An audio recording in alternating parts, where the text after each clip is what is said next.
This is 92.5 Phoenix FM, community radio for Dublin 15.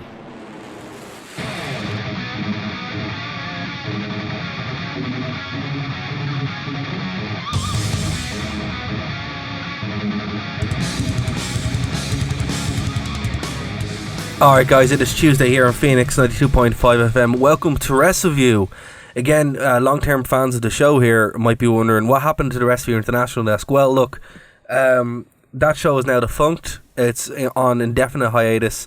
It might come back. We might do the odd special show if Corey or Gary or Bryn ever want to kind of drop in and do a show like that again or whatever, you know. But it's just, you know, Bryn doesn't really like wrestling anymore. So there's no point kind of looking for a new host on that. So I've taken the opportunity to kind of reboot the show into just Wrestleview or Wrestleview Ireland from the Wrestleview.com side of things. So yeah, that's where we're going. And what's going to happen is either it's going to be a stray cut from a show called Freeland's Rewind, which is a fantastic show which I'm on a fair bit, and it's done by a good friend of mine, Mike Freeland. Over on the True Penny Show feed, so you can check that out there as well. Or else it'll be, you know, an interview, a show with Adam, a show with other contributors from Wrestleview or from the world of wrestling. I don't really know. It kind of gives me a bit more freedom though to kind of do different things with wrestling outside of just the desk, because I think the desk had its own character, its own soul as such. So doing it this way provides, you know, content for Wrestleview, but also provides a weekly show for the people who listen exclusively on Phoenix FM. So nothing's changing. The show's still going to go over on Phoenix FM every week. It's going to go out on Wrestleview. I just talked to Adam there today. It's going to go out on Wrestleview on their feed, and it's also going to go on nerdtoknowmedia.com as well, and through those feeds. So, you know, we're not going anywhere. There's still going to be wrestling hosted on this slot. So, you know, stay tuned. But this week is going to be interesting. The first part of Mike Freeland's Wrestling Rewind. And it's you know, it's a very, very interesting show. Check it out. And we'll see you next week here on Wrestleview on Phoenix 92.5 FM, Wrestleview.com, and nerdtoknowmedia.com. Welcome to another episode of the Freeland Wrestling Rewind. My name is Mike Freeland. Thank you again for joining us here on the Rewind. And before we get started this week, I do want to let you know that the Rewind is brought to you by The True Penny Show. Catch James Truepenny and his cast of wrestling minds as they talk about everything in the world of Japan and Japanese wrestling. That's The True Penny Show. You can find their podcast anywhere fine podcasts are made available, and you can interact with them on Facebook and on Twitter. And if you'd like to go ahead and interact with James himself, you can follow him at Sheriff Lone Star on Twitter. All right, guys, so it's going to be a solo show this week just because scheduling was getting a little crazy between myself and some of my co-hosts. So you're getting me and just me this week.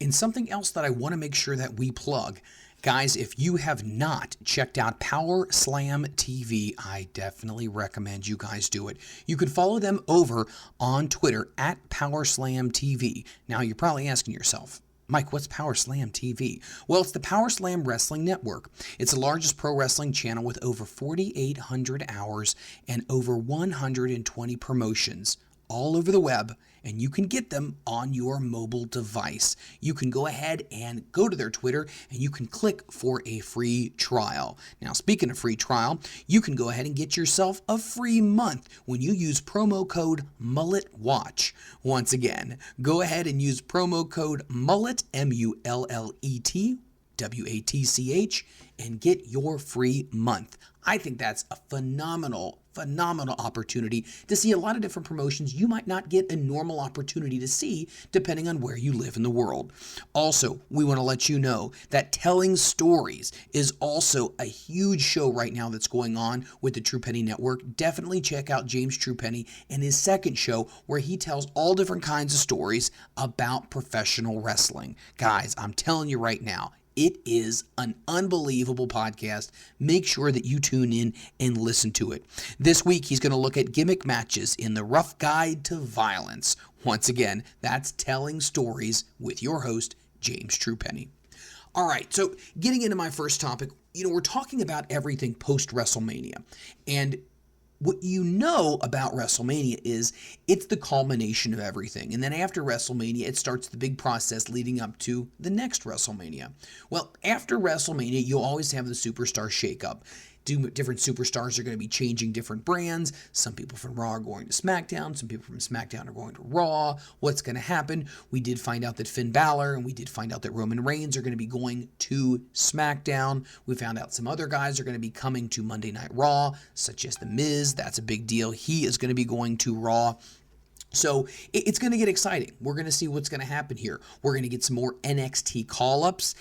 And that's something that I'm going to get into a little bit later on, is exactly the difference between the nature of NXT and the world that is NXT, what they have created, what Triple H has created, as opposed to what they call the main roster, which is what Vince's creation is, and how characters are portrayed in NXT versus how they're portrayed once they make it to the main roster.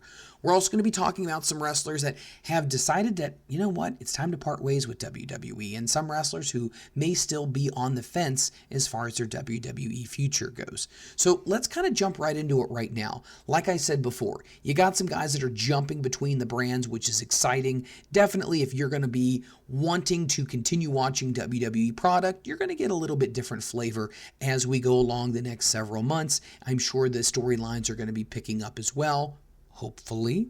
Unfortunately, the Monday Night Raw after WrestleMania, guys, the ratings were not good. They dropped yet again.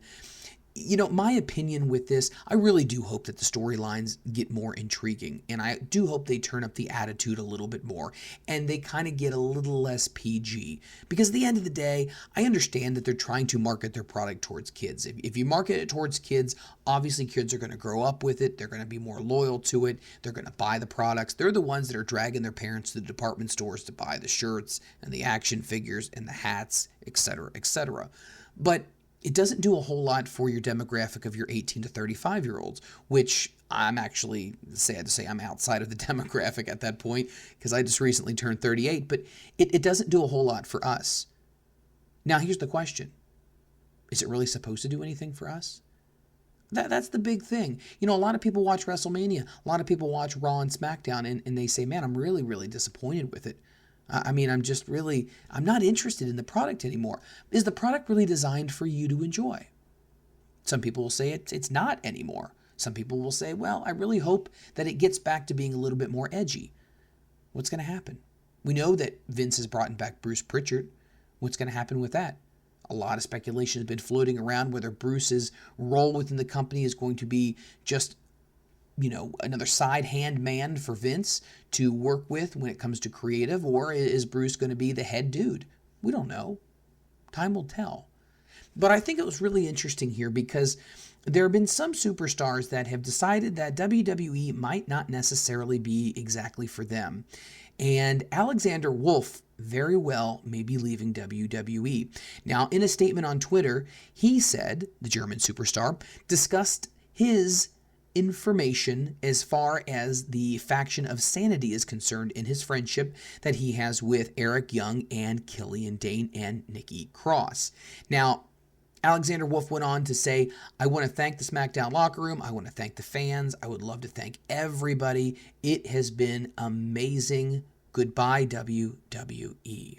Now, this is really interesting because this also kind of sheds a little light on a cryptic tweet from Killian Dane as well. And Killian Dane, also kind of gave the idea, or at least planted the seed in everybody's mind, that he is either not going to be used very much, or the fact that he is soon going to be asking for his release as well.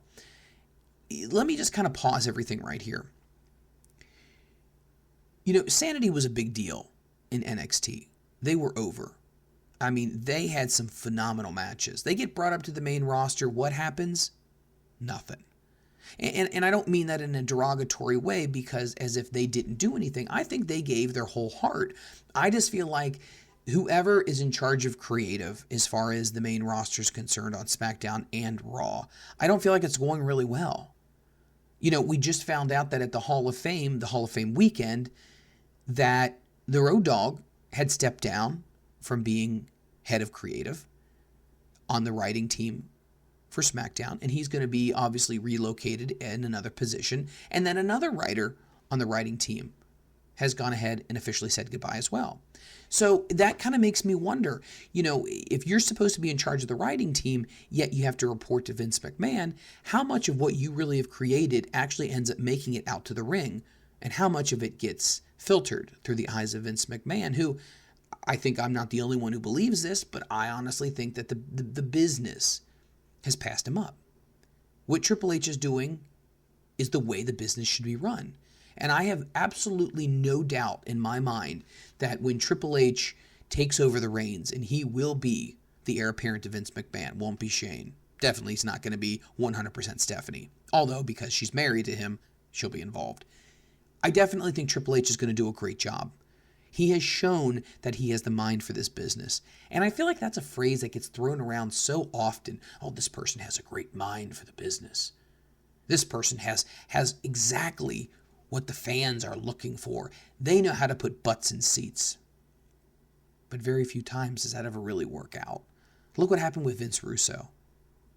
Didn't really work out. No offense to Jim Cornette. Did that really work out too well either? No, not really. So when it comes to Triple H, I feel like he has got a really good mixture of what fans like, where society is going, but the fact that it needs to be wrestling based. It's not just storylines and people talking with microphones. He gets it. Look at NXT. It does really, really well. Now, keep in mind, NXT, probably draws, when they're down in Florida, maybe 500 people per taping, and that's fine. Because when they do their NXT takeovers, they're selling out the Barclays Center. They're doing really well. But on WWE main TV, Raw and SmackDown, are they doing sellouts? Very rarely. Are their house shows doing well? Very rarely. So I wonder if a lot of people are starting to realize the writing on the wall. You know what? Vince doesn't want to let go of the reins. I'm not going to get pushed. I'm not going to get an opportunity. I got an opportunity when Triple H was in charge, but now that I'm on the main roster, I'm not getting anything. Can you really blame these people? Can you blame Alexander Wolf? Can you blame Killian Dane if they go ahead and ask for the release and get it granted? I don't blame them. I don't blame them at all. Speaking of people who are talking about wanting their release, it's not just these two guys. Trust me, there have been people who have asked in the past for their release and haven't gotten it. And I think Vince McMahon is really concerned, more so than I believe that's being portrayed right now, about AEW. I think he is. I think he's concerned about it. And rightfully so. I think they're going to put out a good product. They recently signed Jim Ross. He's not only going to be a commentator, but he's going to be a vice president, consultant, whatever you want to call him, as far as working with the talent and working with the relations department, as far as signing guys and probably have his fingers in a lot of pies. And I think that's fantastic. Because Jim's the guy you want to do that. Think about all the successful times in WWE. Jim played a big part of that. Yeah, and a lot of people can look back and say, well, hold on a second, Mike. When Razor Ramon and Diesel left, he was the guy who had the novel idea of coming up with fake Razor and fake Diesel. I get it. Not every single idea is a home run. Sometimes you might swing really hard and get a little ground ball to the pitcher's mound. I get it. It happens. That's life. But guess who else is looking to leave WWE? Former Intercontinental Champion Luke Harper. He announced on Twitter that he has asked for his release. You know another guy who's not really happy right now with WWE? Oh, I'll tell you who it is. Dolph Ziggler. He's taken a sabbatical from WWE. WWE wanted to offer him a backstage producer role, and he said no thank you. So he's doing his comedy tour right now. I'm telling you, it's not good. War Machine gets brought up on Monday Night Raw. They changed their name to the Viking Experience. What? You change them from who they are? A successful brand? Guys, this is no different than if I were to... There's a successful restaurant, really good one, and they decide to sell, and I buy this restaurant. I'm not going to change the name of the restaurant. I'm not going to change it to Mike's Bar and Grill. I'm going to leave it whatever the hell it's called. If it's called Bobby's Bar and Grill, I'm going to leave it Bobby's Bar and Grill. Because people are attracted to what they know. People like consistency.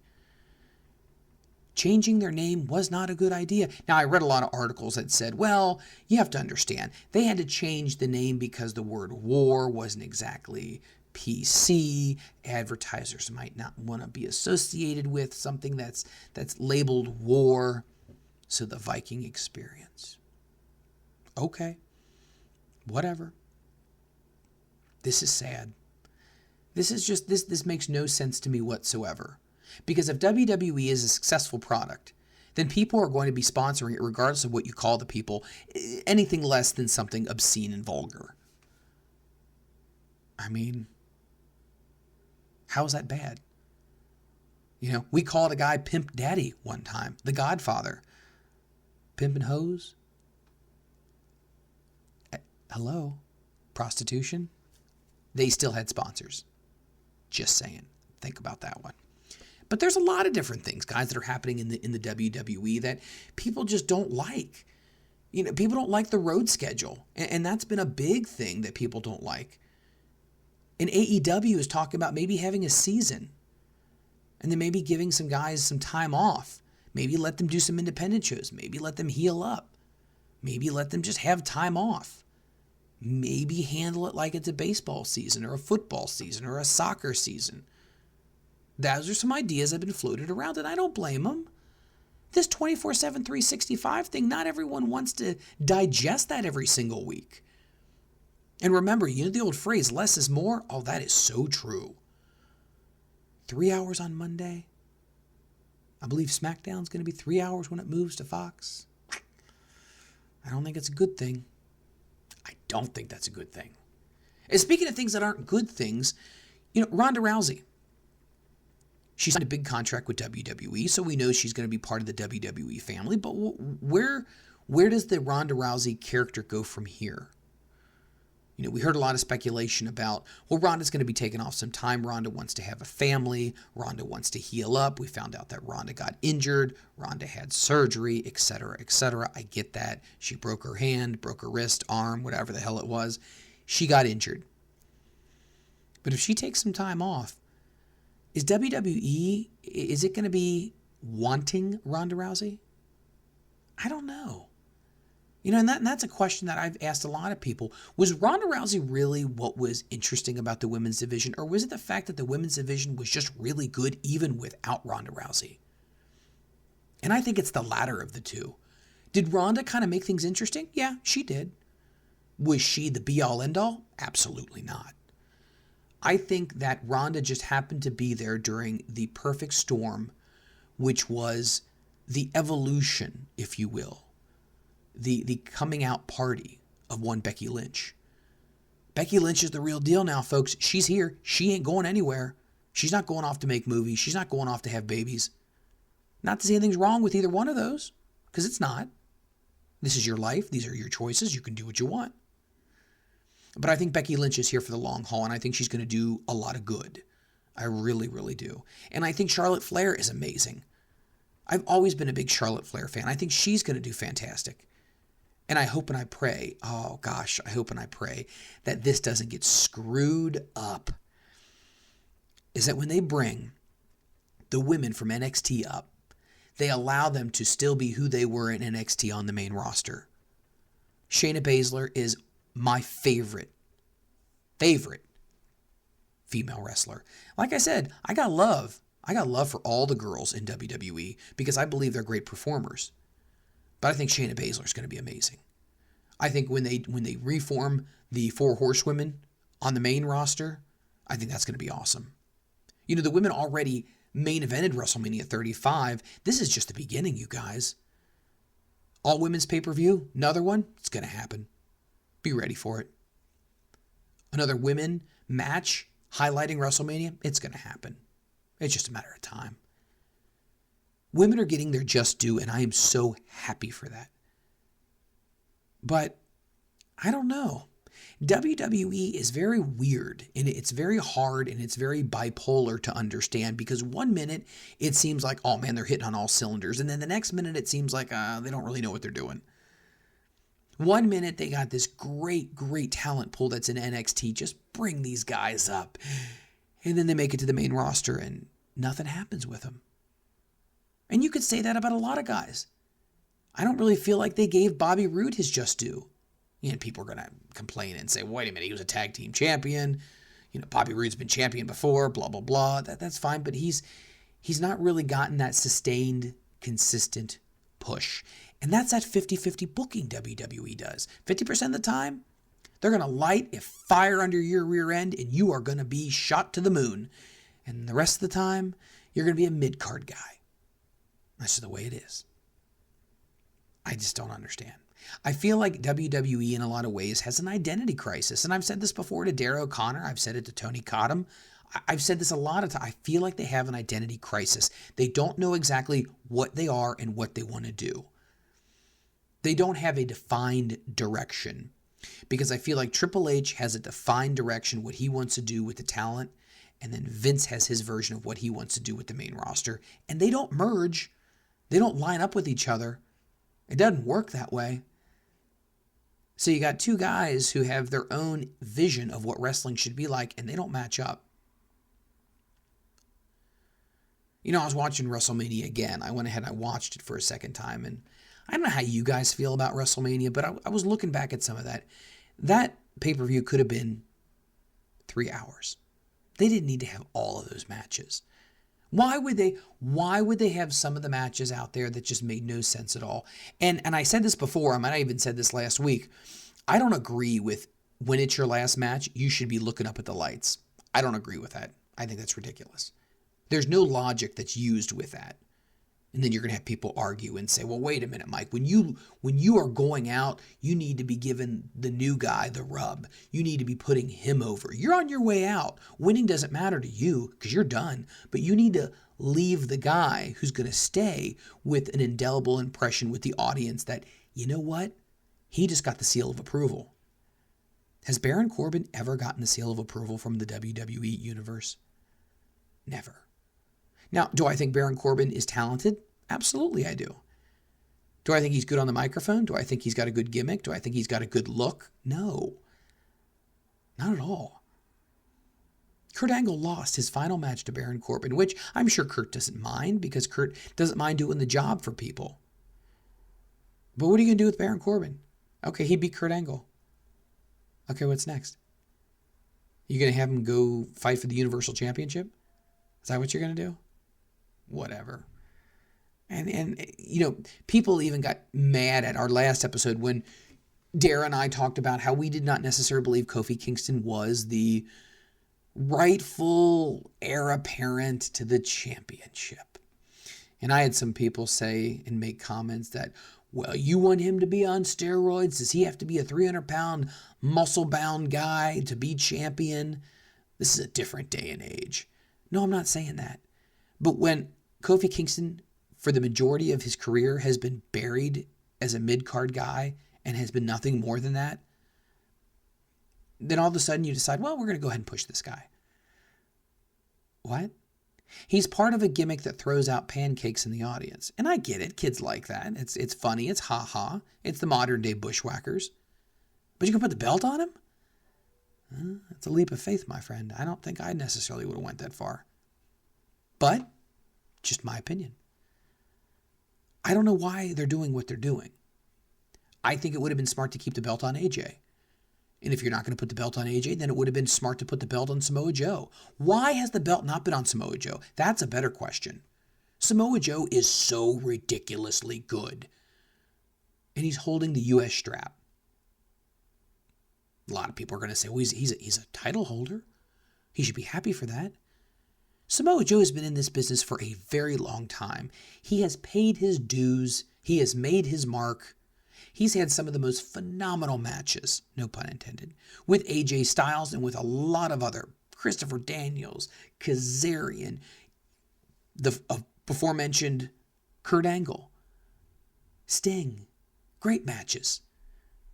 Oh, what was that in TNA? Oh, that's not real. That's not a good promotion. I'm not going to watch that crap. You should. You should watch it because Samoa Joe's really good. And that chant, Joe's going to kill you. They said that for a reason. Samoa Joe should be WWE champion.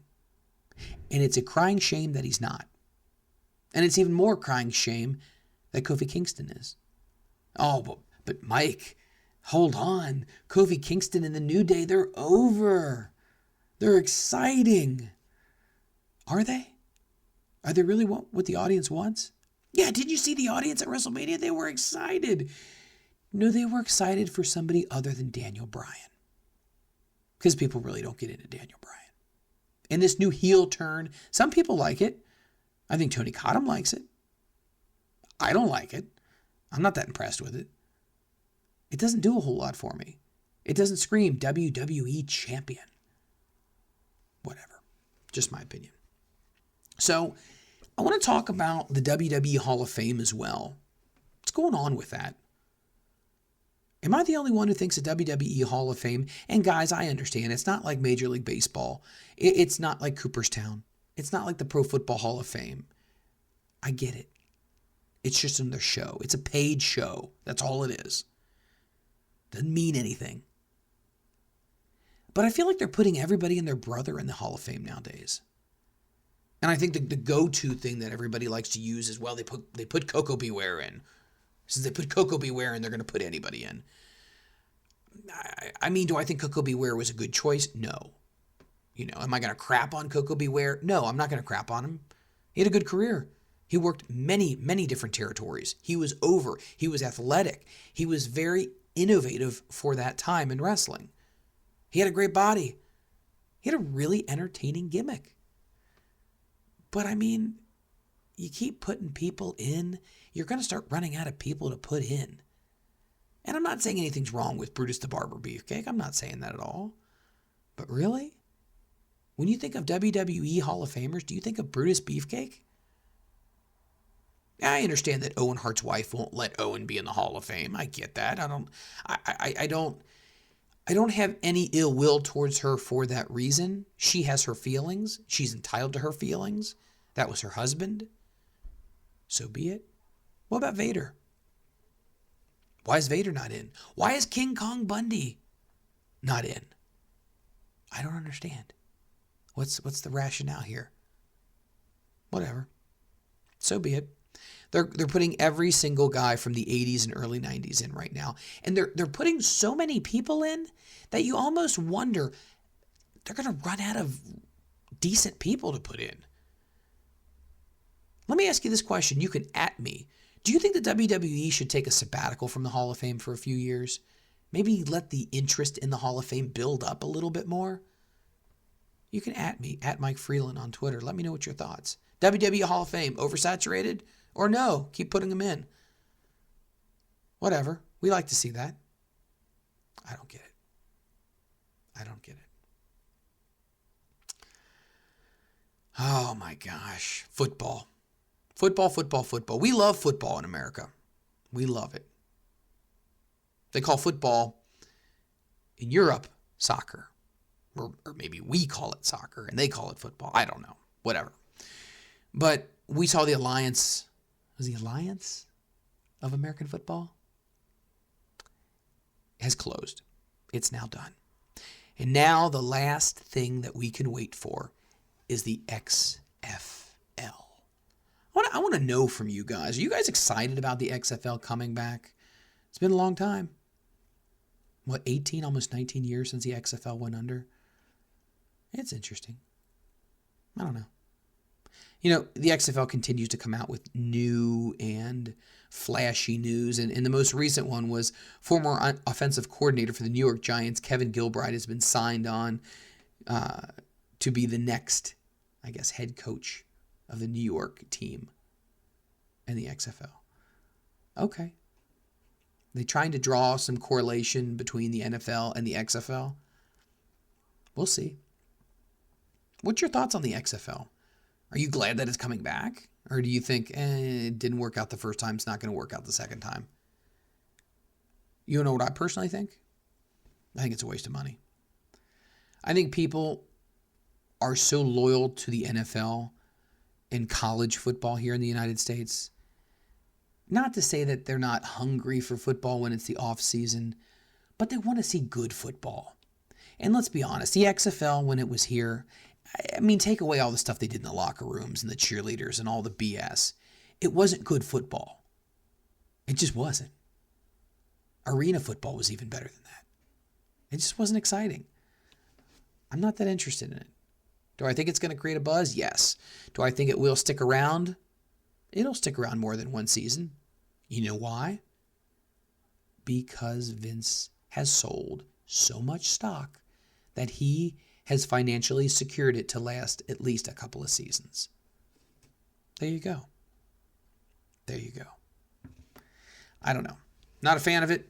At me, I'm at Mike Freeland. Let me know what your thoughts are about that. If you think, hey, Mike, you're full of it, I think it's going to be fantastic. I think it could at some point rival the NFL. See, that's what Vince wants to do.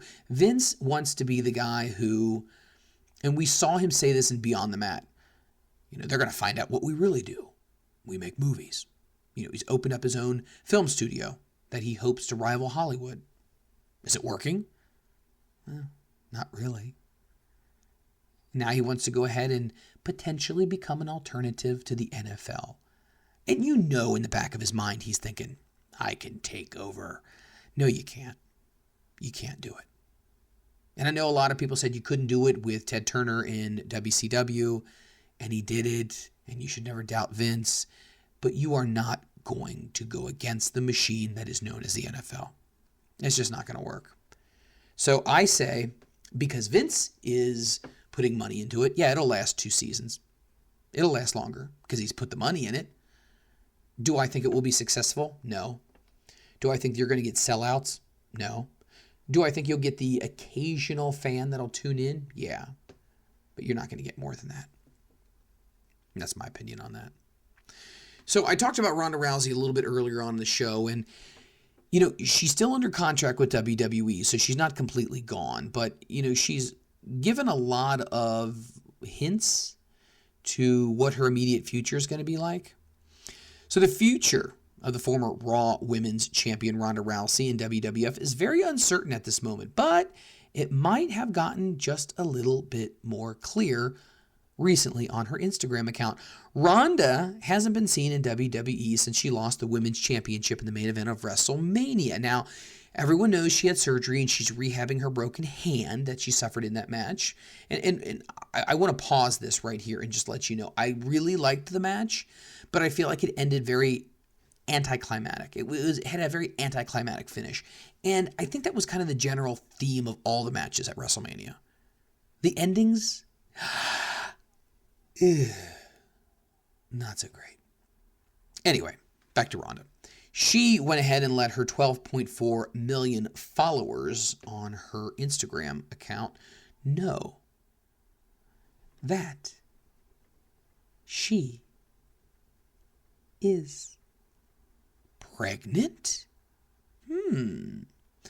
I'm Nation vacation. Yeah. What does that mean? I'm Nation vacation.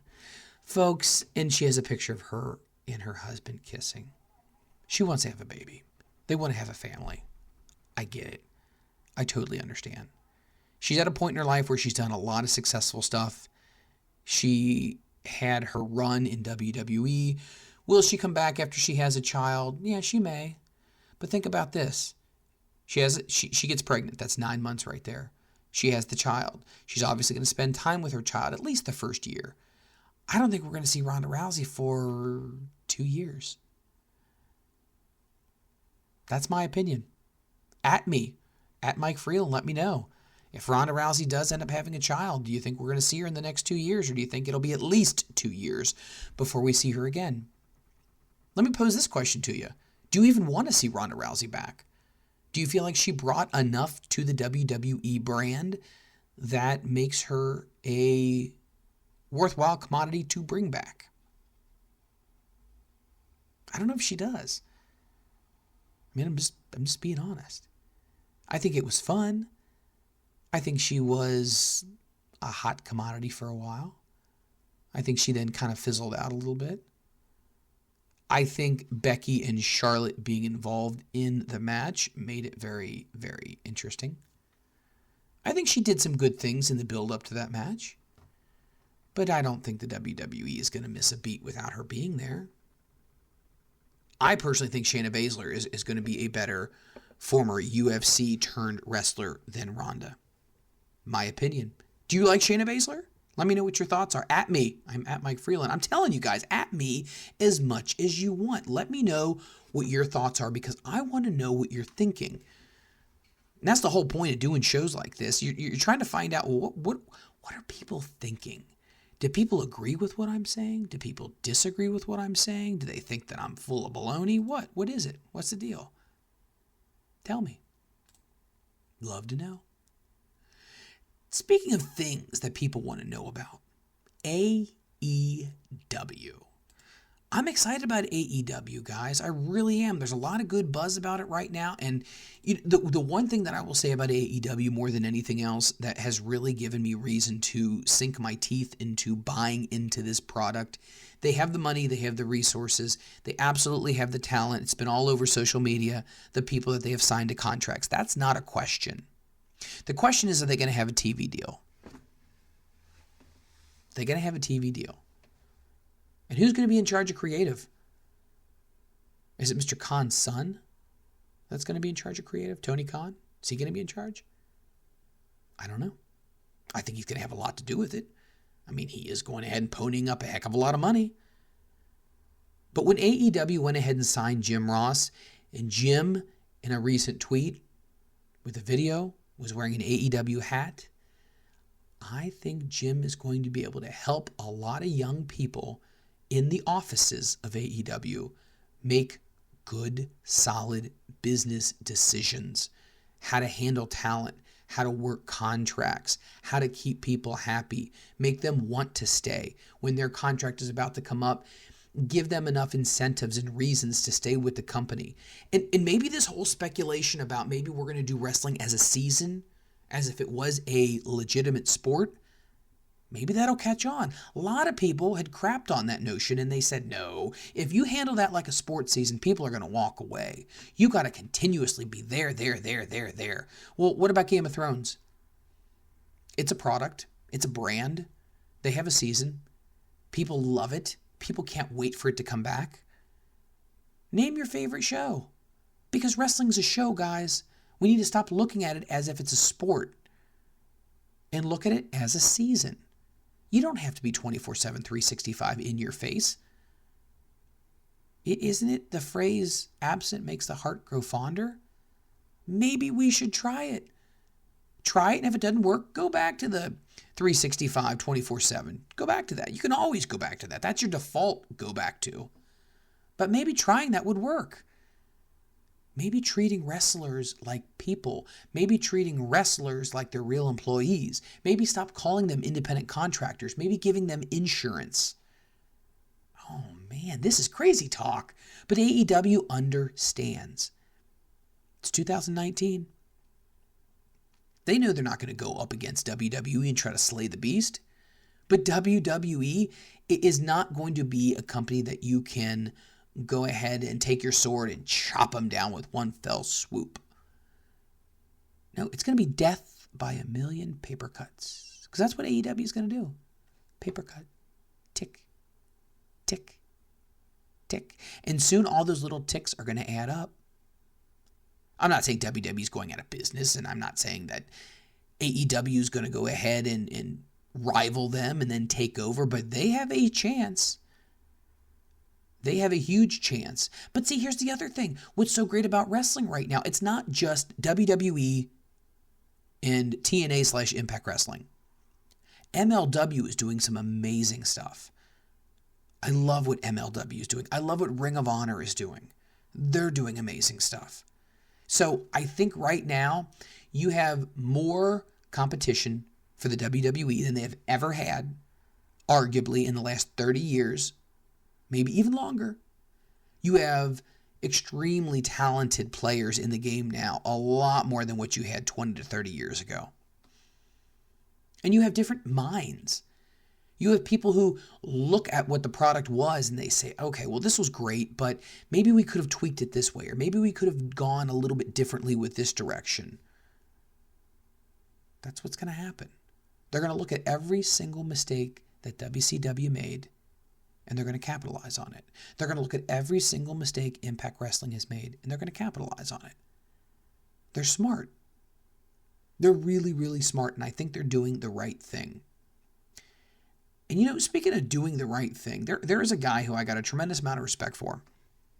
His name is Conrad Thompson. And he's known as the Podfather, or whatever you want to call him. He is the guy that is known for being the one who has really brought wrestling podcasts to the forefront. And I'll agree with that. He has definitely brought them to the big stage.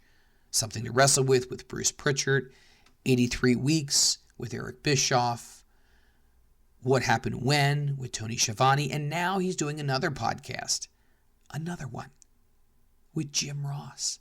It seems like Conrad never fails to reinvent himself.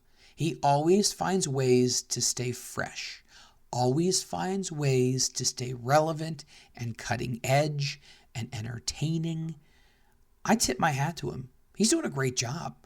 Podcasts are great, very entertaining. I mean, I don't have a lot of time in my schedule right now to go ahead and listen to all of them, but every once in a while when I get a chance, I'll definitely go ahead and pop one on and listen to it. It's really good. And guys, speaking of things that are really good and things that you should definitely check out, and this is not just my opinion, this is the opinion of a lot of wrestling fans, Power Slam TV. If you have not checked out Power Slam TV, here's the big question. What are you waiting for? But you might be asking yourself, Mike, what is Power Slam TV? Well, Power Slam TV is a wrestling network. It's the largest pro wrestling channel with over 4,800 hours of content. Over 120 promotions on the web and on your mobile device. You can click for a free trial when you follow them on Twitter. And right now, for everybody listening to my voice on this broadcast, you get a free month when you use promo code MulletWatch. Once again, that's a free month of Power Slam TV when you use promo code MulletWatch. MulletWatch.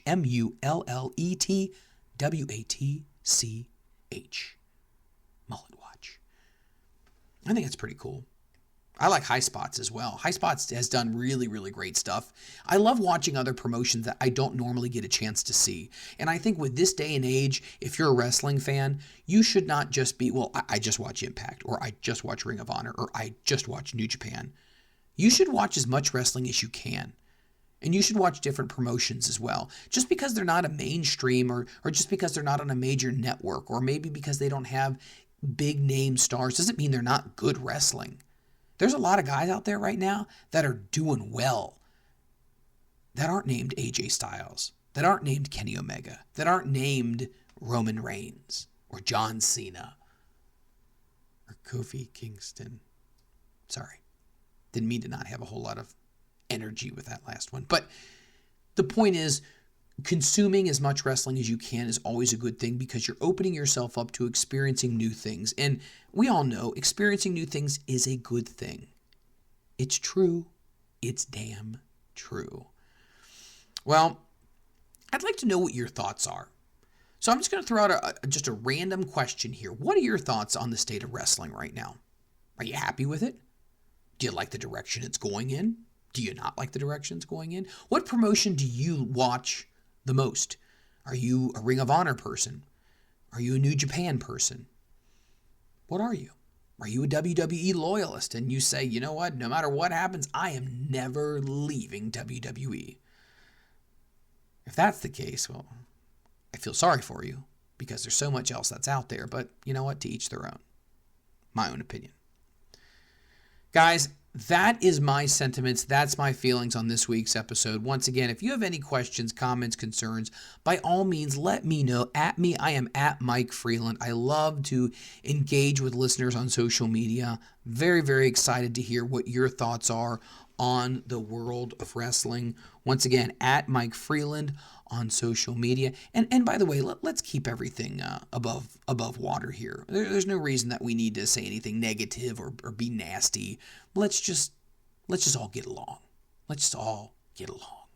And speaking of get along, one thing that always gets along is all the creative minds on the True Penny Show. They put together one incredible show.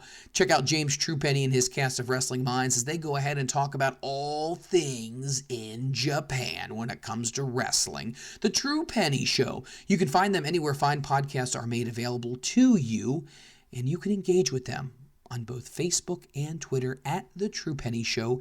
And if you'd like to engage with the man himself, we often refer to him as the man wearing the jacket with the elbow patches and the bubble pipe, Mr. James Truepenny. He's probably sitting somewhere right now reading a big encyclopedia of wrestling history, because that's the kind of guy he is. And speaking of James Truepenny, he is not only a wrestling historian, but he loves to tell stories about what happened in wrestling. Guys, you're not going to want to miss telling stories. You're going to want to listen to James Truepenny. This week, he looks at gimmick matches in The Rough Guide to Violence. Once again, that's James Truepenny in Telling Stories. And once again, as I mentioned a couple of times before, Power Slam TV. If you want to see over 4,800 hours of unbelievable wrestling content with over 120 promotions, you're going to want to check out Power Slam TV. Hey, and I got a great deal for you. Right now, if you'd like to get a free month of Power Slam TV, here's what you do. You ready? You got a piece of paper and a pen? I'll give you a second. All right. You're going to want to go ahead and go to Power Slam TV and type in promo code MulletWatch. I'm going to spell that out for you. MulletWatch. Mullet Watch. And check that out. Man, I'm sure that you got some free time. Come on. The wife's out doing the shopping thing. Maybe she's going grocery shopping. Maybe the weather's not that great. Maybe you're just bored. Check out Power Slam TV. I think it is the way to go. All right, well, that's going to do it, like I said before. But I also want to let you know this really quickly. Gosh, just when you think I'm going to shut up, I just keep on going. If you like listening to the wonderful sounds of my voice, join myself, Jerry Lynn, and Mikey Whipwreck as we talk about all things in professional wrestling and in the world of ECW. It's called Front Row Material. We are on the MLW Radio Network. You can find us anywhere fine podcasts are made available. You can follow us on Twitter at FRMPod. You can follow Mikey Whipwreck at Mikey Whipwreck _, and you can follow Jerry Lynn at It's Jerry Lynn. And once again, you can follow me at Mike Freeland. We are having shows dropping every single Wednesday at 6 a.m. Eastern Standard Time here in the United States. Once again, you can find us anywhere fine podcasts are made available. All right, that's officially going to do it. I promise I'll shut up now. For my amazing producer, Darragh O'Connor, for one of my best friends in the world, Mr. Tony Cottom, I am Mike Freeland. We will catch you next time on the Freeland Wrestling Rewind. Hello? Hey, Rhyno, how's it going, man? Good, how are you? Hey, thanks for taking time to talk with me, man. I really appreciate it. Let's start off with your return to NXT and the WWE brand. What was it like to come back, and how did it come about? They really just phoned me up and said, hey, you want to come down to NXT? And I'm like, yeah. And it was maybe a week and then before. And I just booked the flight, the travel, all that stuff, went down there. Had a great response from the fans.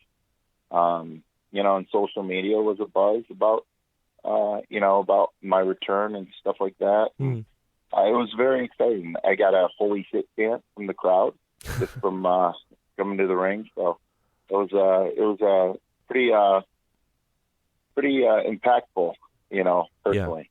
Yeah. So the reaction very well received. Well, I was one of those fans that was incredibly happy when I heard that you were back. I was like, oh my God, Rhino's back? Yes. Yeah. Oh man, it was awesome. You. What was it like to be back in the WWE? Because you weren't there for nearly 10 years. Like, what was it like to be back in that system? It still is fun, and I enjoy the NXT brand. That's what a lot of the fans are talking about. They're talking about NXT this and NXT that, and and all positive things too. So it's just like, a lot of people ask me, because I'm not under contract with them. Oh, okay. So I still do independent all around the world, but I stay pretty busy in the States, and I like driving. So, the thing is, first they probably have to put me under contract to go on Raw or SmackDown, but I really enjoy my time working with the guys in NXT, and really enjoy the brand, and I really enjoy, their schedule and stuff like that, and and I have the freedom to, work with younger guys and outside of the WWE that eventually will be in NXT and and then Raw and SmackDown, and so it's fun. It's like I've got the best of both worlds, so I'm very blessed. And do you have any desire to go to the main roster, or are you happy enough being on NXT? Because I know a couple of lads down there are happy enough being on NXT. Finn Balor being one of them, like. Mm-hmm. Right now, no. But if the opportunity ever arose, I'd be lying if I said I wouldn't want to. Okay. But right now, I'm very comfortable there. Brilliant. One thing I'd like to do is wrestle the arena here in Detroit, is Bill Lewis Arena. And I'd like to at least wrestle there one more time before they tear it down. I know they're building a new arena, so I don't know how many more wrestling events they're going to have there. Right. But if NXT has no plans on going there, I'd like to wrestle either on a Raw or SmackDown. Most likely it'd be a live event, but that definitely would be a goal, because I haven't wrestled there in, probably 11 years. So it's one of those things. It's more of a personal, thing. So I hope you get it, man. As far as wrestling the building, not in, for a brand, like whether it's Raw or SmackDown. So I get you. Well, what are some of your favorite matches that you've worked with in NXT? Who are some of the guys that you like to mix it up with? Oh, it's just the talent there is just incredible. I actually wrestled Samoa Joe, and we wrestled a few times before on the independents and for TNA, but I always like, getting in the ring with Joe and mixing it up. But as far as some of, like Finn, so talented, and just very talented. I mean, being over in Japan for years, and then, and he learned a lot over there, and then just with WWE, he learned so much more. It's just like he took that next step, and it's kind of like myself, like ECW, and then I took another step, and when I went to WWE, and, and so on and so forth, you know, so, and as you get older, you take, steps, as a person, outside the ring. So, I get you. But some of us don't. Some of us act like we're in our early 20s and we're in our mid 40s, so I've seen a lot of wrestlers do that, but anyways, so it's just, like, Baron Corbin, I mean, guy's talented.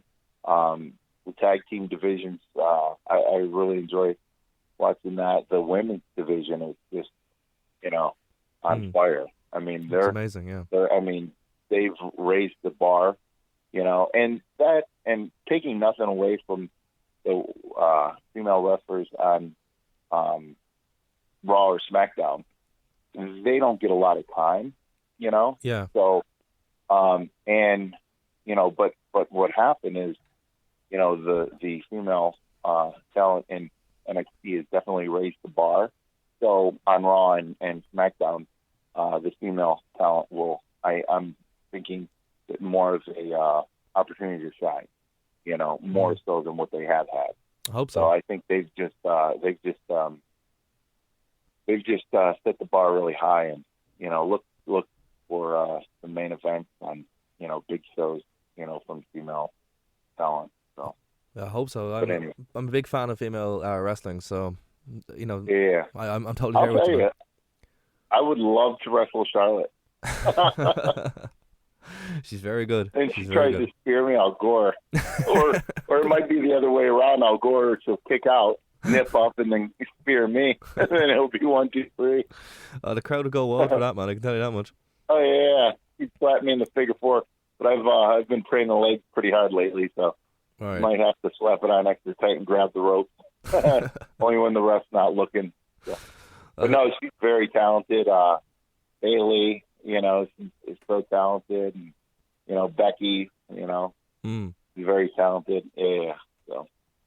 Well, just moving away from NXT real quick. You had an amazing run in TNA from 2005 to 2006. I'll have to say you had probably my favourite match twice, both in WWE and TNA at Unbreakable in 2005. That match was unbelievable. Have you got any fond memories from working with TNA? Yeah, you know what, TNA, I wish them well. I hope things get squared away as far as like TV, and I think they're still on Destination America. Yeah. I don't get it with my cable or dish provider, but thing is, it's one of those things where they get close to really dialing it in, and then it seems like they switch the dial, and